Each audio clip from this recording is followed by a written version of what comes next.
Assalamu alaikum dear students. Today we are going to have discussion on how to attempt the MCQs paper. کل انشاءاللہ چونکہ آپ لوگ کا NMDCAT کا ٹیسٹ ہو رہا ہے اور اس میں آپ کے پاس سب سے بڑا مسئلہ آتا ہے ٹائم مینجمنٹ کا، اور اسی وجہ سے آپ اکثر اوقات آپ سے کویسچنز رہ جاتے ہیں اور آپ اس طریقے سے پرفارم نہیں کر پاتے ہیں جس طریقے سے آپ نے اپنے مائنڈ میں ایک روڈ میپ بنایا ہوا ہوتا ہے. چونکہ اس دفعہ جو ہے وہ نیشنل ٹیسٹ ہو رہا ہے، then definitely it means that you will have to work more for that، اور آپ لوگوں کا جو کمپٹیشن ہوگا وہ تھوڑا سا جو ہے وہ زیادہ ہوگا. تو اس وجہ سے یہ ضروری ہے کہ آپ اپنے پیپر کو کچھ اس طریقے سے پریزنٹ کریں کہ آپ زیادہ سے زیادہ نمبر کو لے سکیں. دیکھیں، ہر ایک پیپر میں ہمارے پاس کویسچنز ہوتے ہیں، کچھ کویسچنز ہمارے پاس آسان ہوتے ہیں اور کچھ کویسچن ہمارے پاس ڈیفیکلٹ ہوتے ہیں. ہر وہ کویسچن جس کا آپ کو آنسر آتا ہے that is easy for you, and the question that you do not know the answer will definitely be difficult for you. تو اس میں آپ لوگ کو جس طرح بتایا گیا ہے کہ اس کو بڑے پراپر طریقے سے ڈیوائڈ کیا گیا ہے، اور اس دفعہ جو آپ کے پاس پرسنٹیج آئے گی، جو آپ کے پاس کویسچنز آئیں گے، اس میں سے جو ہے وہ ایزی کا جو پورشن ہوگا وہ زیادہ ہوگا اور ڈیفیکلٹ کا جو پورشن ہوگا وہ کم ہوگا. اب بات یہ ہے کہ یہاں پر آپ نے ڈفرینس جو کریٹ کرنی ہے وہ کچھ اسی طریقے سے کرنی ہے کہ آپ کس طرح کم ٹائم میں زیادہ سے زیادہ کویسچنز کا جو ہے وہ آنسر لکھ دیتے ہیں. میں ہمیشہ آپ لوگوں سے ایک بات کہتا ہوں کہ ہمارے پاس 3 قسم کے کویسچنز ہوتے ہیں. ایک کو ہم کہتے ہیں لو ٹائم کنزیومنگ کویسچنز، دوسرے کو ہم کہتے ہیں میڈیم ٹائم کنزیومنگ کویسچنز، اور تیسرے کو ہم کہتے ہیں لانگ ٹائم کنزیومنگ کویسچنز.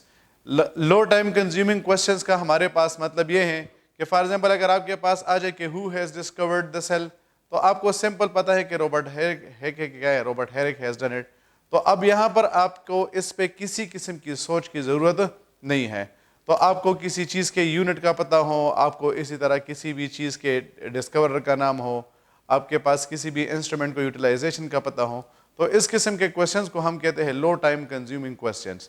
تو بہتر بات یہ ہے کہ آپ لو ٹائم کنزیومنگ کویسچنز کو جو ہے وہ پہلے کریں. پھر اس طرح آپ کے پاس میڈیم ٹائم کنزیومنگ آتے ہیں جس پہ آپ نے تھوڑا سا دماغ جو ہے وہ لگانا ہوتا ہے اور آپ نے اس کے اوپر جو ہے وہ سوچنا ہوتا ہے، تو اس وجہ سے وہ آپ سے تھوڑا سا ٹائم لے لیتے ہیں.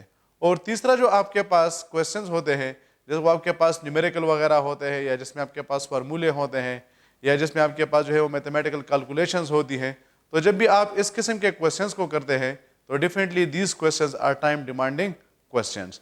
تو بہتر بات یہ ہے کہ آپ لو ٹائم کنزیومنگ کویسچنز کو پہلے کریں، پھر اس کے بعد میڈیم ٹائم کنزیومنگ کو کریں، اور پھر اس کے بعد جو ہائی ٹائم کنزیومنگ کویسچنز ہے آپ اس کو کریں. آپ نے جب بھی پیپر کرنا ہے تو آپ کو وہاں پر جو ہے وہ 3 قسم کے کویسچنز ملیں گے. آپ نے اپنے پیپر کو 3 راؤنڈز میں ڈیوائڈ کرنا ہے. پہلے راؤنڈ میں آپ نے کیا کرنا ہے کہ attempt the portion that you know very well.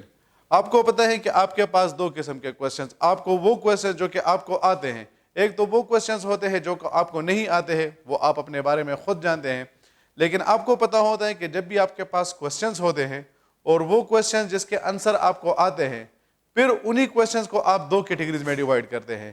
Category number 1 میں آپ کے پاس you get the questions that you know it very well. ایسے کویسچنز جو کہ آپ کو لگتا ہے کہ آپ بہت اچھے طریقے سے اس کو جانتے ہیں، تو وہ آپ کے پاس بن جائے گا کویسچن نمبر 1 کا راؤنڈ. اب اس میں آپ کیا کریں کہ آپ ان سارے کویسچنز کو سولو کریں جو کہ آپ کو لگتا ہے کہ آپ کو بالکل صحیح طریقے سے آتے ہیں اور آپ اس کے بارے میں کمپلیٹلی شور ہیں. اب آپ نے چونکہ تیاری کی ہے، you people have work hard for it, then definitely یہ تو ضروری ہے کہ آپ کو کم از کم 50% کویسچنز کے آنسر جو ہے وہ ایگزیکٹ آتے ہوں گے. آپ اس کے بارے میں کمپلیٹلی جانتے ہیں، یو نو کہ آپ کو اس کے آنسر کے لکھنے میں کسی قسم کی ہیزیٹیشن نہیں ہے، آپ کو اس کے فیکٹس کا بھی پتہ ہے، اس کے فگرز کا بھی پتہ ہے، آپ کو اس ٹاپک کے بارے میں ہر قسم کا انفارمیشن آتا ہے. تو اب آپ نے پیپر سٹارٹ کر لیا ہے، you know you have got 200 questions. Question number 1 کو دیکھیں، آپ کو لگتا ہے کہ آپ کو یہ بہت اچھے طریقے سے آتا ہے، آپ اس کو کریں. پھر کویسچن نمبر 2 کو، پھر کویسچن نمبر 3 کو، پھر کویسچن نمبر 4. اب جو کویسچن آپ کو آتا ہے اس کو کرتے جائیں، اور جو آپ کو نہیں آتا ہے آپ اس کو نہ کریں. ٹھیک ہے؟ اب آپ آ جائیں گے راؤنڈ 2 پہ. You know that you know but you need to work out on it. اب دوسرے وہ والے کویسچنز ہیں جو کہ آپ کو لگتا ہے کہ آپ کو تو آتے ہیں، لیکن اب آپ نے اس پہ تھوڑا سا سوچ بچار کرنا ہوتا ہے، آپ نے اس پہ تھوڑا سا دماغ استعمال کرنا ہوتا ہے. شاید اس میں آپ کے پاس کیلکولیشنز وغیرہ ہو، یا آپ نے تھوڑا سا جو ہے وہ اپنے مائنڈ کے جو بیسک آپ کہتے ہیں کہ ریسیز میں جانا ہوتا ہے, جہاں پر آپ کو انفارمیشن زیادہ سے زیادہ آپ نے اس پہ یوٹیلائز کرنا ہوگا. اب آپ کیا کریں کہ کویسچن نمبر 1, راؤنڈ 1 اور راؤنڈ 2 میں آپ کسی قسم کی گیس نہیں کریں گے. اس طرح نہیں کہ آپ یہاں پر بھی گیسنگ کو سٹارٹ کریں اور یہاں پر بھی آپ تکے لگاتے جائیں, نہیں. راؤنڈ نمبر 1 اور راؤنڈ نمبر 2 میں آپ کے پاس کسی قسم کے تکے لگانے کی ضرورت نہیں ہے. اب آپ راؤنڈ نمبر 1 کی بات کرتے ہیں. راؤنڈ نمبر 1 میں فار ایگزامپل آپ کو لگا کہ آپ کو 100 MCQs آتے ہیں, ٹھیک ہے, اور آپ کو لگتا ہے کہ آپ کو اس کے آنسر بالکل ٹھیک ٹھاک اور صحیح طریقے سے آتے ہیں. آپ نے اس کو اپنے پیپر میں ٹک کر لیا ہے. اب بہت سے اسٹوڈنٹ اس طرح کر لیتے ہیں کہ وہ کہتے ہیں کہ یار یہ جو پیپر کی جو فلنگ ہوتی ہے میں اس کو نمبر 2 میں کر لوں گا, یعنی بعد میں کر لوں گا. نہیں, یہ غلطی آپ نے نہیں کرنی ہے. جب آپ کو پتہ چل گیا ہے اور آپ نے اپنے کویسچن شیٹ پہ یہ ڈاٹ ٹک آپ نے لگا لیا ہے اور آپ کو کنفرم اس چیز کے بارے میں پتہ چل گیا ہے کہ آپ کو اس کا آنسر آتا ہے, تو اب آپ کیا کریں, آپ اس کو جو ہے وہ اپنے آنسر شیٹ پہ ٹرانسفر کریں. آپ جب آنسر شیٹ پہ ٹرانسفر کرتے ہیں تو وہاں پر اس چیز کا خیال رکھیں کہ ایسا نہ ہو کہ کویسچن نمبر 5 کی جگہ پر آپ کویسچن نمبر 6 کی جو فلنگ ایریا ہے اس کو فل کریں, کیونکہ پھر یہ آپ لوگ کے جو نمبر ہوں گے وہ ویسے ہی ضائع ہو جائیں گے. جو کویسچنز آپ کو آتے ہیں وہ تو آپ کو ویسے بھی آتے ہیں, صحیح ہے, جو نہیں آتے ہیں وہ آپ کو نہیں آتے ہیں. اب جو نہیں آتے ہیں وہ تو ویسے بھی آپ سے مارکس چلے گئے, لیکن جو کویسچنز آپ کو آتے ہیں یہ ضروری ہے کہ آپ اس کو جو ہے وہ بڑا سیریس لے لیں اور آپ اس میں کسی قسم کی جو ہے وہ غلطی نہ کریں. اب آپ کو 100 MCQs آتے ہیں, آپ نے اس کو آنسر شیٹ پہ ٹرانسفر کر لیا ہے, تو اب آپ ذرا ٹائم کو دیکھیں, ٹھیک ہے. آپ کے پاس جو ہے وہ کیا ہے, آپ کے پاس اس پہ جو ہے وہ بہت یہ لو ٹائم کنزیومنگ MCQs آپ اسے کہتے ہیں, لو ٹائم کنزیومنگ, کیونکہ آپ کا اس پہ جو ہے وہ ٹائم وغیرہ نہیں لگے گا. کیوں نہیں لگے گا, وہ وجہ ہی آپ کو پتہ ہے, کیونکہ آپ کو اس کے آنسرز آتے ہیں اور آپ کو اس پہ زیادہ دماغ لگانے کی ضرورت نہیں ہے. اب جب آپ نے لو ٹائم کنزیومنگ MCQs کو کر لیا ہے, ٹھیک ہے, تو اب آپ کیا کریں, آپ اس کو کاؤنٹ کریں. جب آپ اس کو کاؤنٹ کریں گے اور آپ کو پتہ چل جائے گا کہ یار میں نے تو اتنے MCQs کر لیے ہیں, تو آپ کو انر موٹیویشن مل جائے گی, وہ آپ خود جو ہے وہ خوش ہو جائیں گے. آپ کو جو ہے وہ کیا مل جائے گا, آپ کو تھوڑی سی تسکین مل جائے گی کہ یار میرا کام جو ہے وہ صحیح طریقے سے ہو رہا ہے. پھر آپ کیا کریں گے کہ دوسرے راؤنڈ پر آ جائیں گے.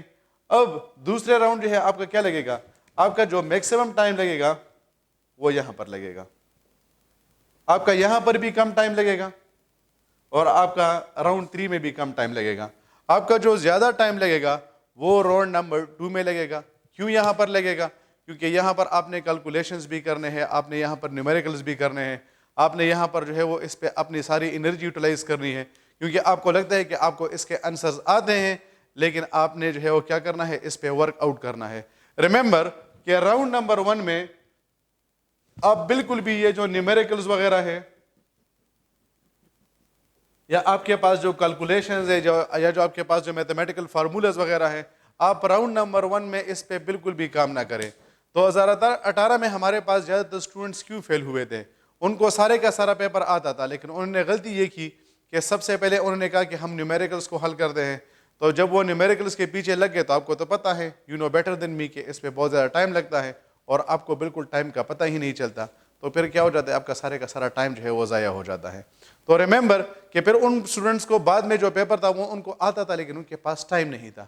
تو آپ نے سیکشن نمبر 1 میں کسی قسم کی بھی, یعنی راؤنڈ نمبر 1 میں کسی قسم کے نیومیریکل وغیرہ حل نہیں کر رہے ہیں, کسی قسم کے میتھمیٹیکل کیلکولیشنز وغیرہ حل نہیں کر رہے ہیں, بلکہ وہ آپ کا آ جائے گا راؤنڈ 2 میں. تو راؤنڈ 2 میں آپ کے پاس جتنے بھی ایسے سچویشنز ہیں جو کہ آپ کو لگتا ہے کہ آپ کے لیے ڈیفیکلٹی کریٹ کر رہے ہیں, یا کہ آپ کے پاس نیومیریکلز ہے, یا آپ کے پاس میتھمیٹیکل کیلکولیشنز ہے, یا آپ نے اور جو ہے وہ کسی کیلکولیشن کو فائنڈ آؤٹ کرنا ہے, تو آپ اس کو جو ہے وہ اس سیکشن میں کر لیں. اب اس کے بعد آپ آ جائیں گے راؤنڈ 3 پہ, جس میں آپ نے کیا کرنا ہے, گیس لگانا ہے, تکا لگانا ہے. اب آپ نے گیس یا تکا اسی وجہ سے لگانا ہے کیونکہ آپ کو پتہ ہے کہ آپ کو جو ہے وہ اس کا آنسر نہیں آتا ہے. یہاں پر میں آپ کو ایک ٹرک بتاتا ہوں. دیکھیں ہمارے پاس جو ہے وہ ABCD, یا چلو ہم یہاں پر مان لیتے ہیں کہ ہمارے پاس ایک آپشن ای بھی ہے. اب نارملی جب بھی ایگزامینر کویسچن بناتا ہے تو وہ کوشش کرتے ہیں کہ اگر آپ کے پاس 5 آپشن ہے تو وہ ہر ایک آپشن کو تقریباً 20% اسپیس دے گا. اگر اس میں آپ کے پاس 4 آپشنز ہے تو وہ اس کے اوپر 25% آپشن دے جو پرسنٹیج ہے وہ دے گا. اب جب آپ اس کو حل کر رہے ہیں تو آپ کیا کریں, آپ یہاں پر جو ہے وہ یہ ٹیکنیک اپلائی کریں کہ اگر آپ نے جو آنسر حل کیے ہیں اس میں فار ایگزامپل آپ نے جو ہے وہ 30 کویشچن اے والے کیے ہیں, 25 بی والے کیے ہیں, سی والے 10 کیے ہیں, ڈی والے جو ہے وہ 35 کیے ہیں, اور ای والے جو ہے فار ایگزامپل آپ نے 22 کیے ہیں. تو اب آپ دیکھیے کہ اس میں آپ کے پاس سب سے لو پرسنٹیج کس کا آ رہا ہے, آپ کے پاس سی کا آ رہا ہے اور ای کا آ رہا ہے. تو پھر آپ کیا کریں کہ آپ زیادہ تر جو گیسنگ کر رہے ہیں, جو تکا لگا رہے, اس میں زیادہ تر سی اور ای کو جو ہے وہ ٹک کریں, کیونکہ آپ کو تو آلریڈی پتہ چل گیا کہ اے نے بھی اپنا پرسنٹیج دے لیا ہے, بی نے بھی لیا ہوا ہے اور ڈی نے بھی لیا ہوا ہے. سی کا آپ کے پاس جو پرسنٹیج ہے وہ کم آ رہا ہے اور ای کا بھی پرسنٹیج کم آ رہا ہے. تو اس کا مطلب یہ کہ آپ کے پاس باقی جو کویشچنز رہتے ہیں ان میں آپ نے کیا کرنا ہے, ان میں آپ نے زیادہ تر جو ہے وہ انہی کو فل کرنا ہے جو کہ آپ کے پاس آپشنز کم آ رہے ہیں. تو پھر آپ کے پاس جو ہے وہ گس اور تکے والے راؤنڈ 3 میں آپ جو ہے وہ سارے آنسرز لکھ دیں گے جو کہ آپ کو لگتا ہے کہ آپ کو نہیں آتا ہے. یاد رکھیں کہ اکثر اسٹوڈنٹ یہی غلطی بھی کر لیتے ہیں کہ گس یا تکے کے لیے جو ہے وہ بہت کم ٹائم چھوڑ دیتے ہیں. تو اگر آپ بہت زیادہ کم ٹائم چھوڑیں گے تو پھر بھی یہ آپ لوگوں کے لیے بہت ہی زیادہ مسئلہ ہوگا. تو آپ نے یاد رکھے کہ گس اور تکے کے لیے بھی جو ہے وہ ریزنیبل ٹائم رکھنا ہوتا ہے کہ پھر آپ ایسا نہ ہو کہ جلدی جلدی میں آپ سے کسی قسم کا کویشچن رہ جائے. چونکہ آپ کو پتہ ہے کہ کسی قسم کی نیگیٹو مارکنگ نہیں ہے, تو that is why it is very much important کہ آپ سے کوئی بھی کویشچن نہ رہے. So this is how I have told you that how you should be attempting the paper. اللہ کرے کہ آپ کا ٹیسٹ بالکل اچھے طریقے سے ہو جائیں اور آپ اس میں زیادہ سے زیادہ نمبر حاصل کر سکیں. Thank you very much dear students. Take care of yourself, be persistent in your hard work, and inshallah you will achieve your success. Take care of yourself. Goodbye. Allah Hafiz.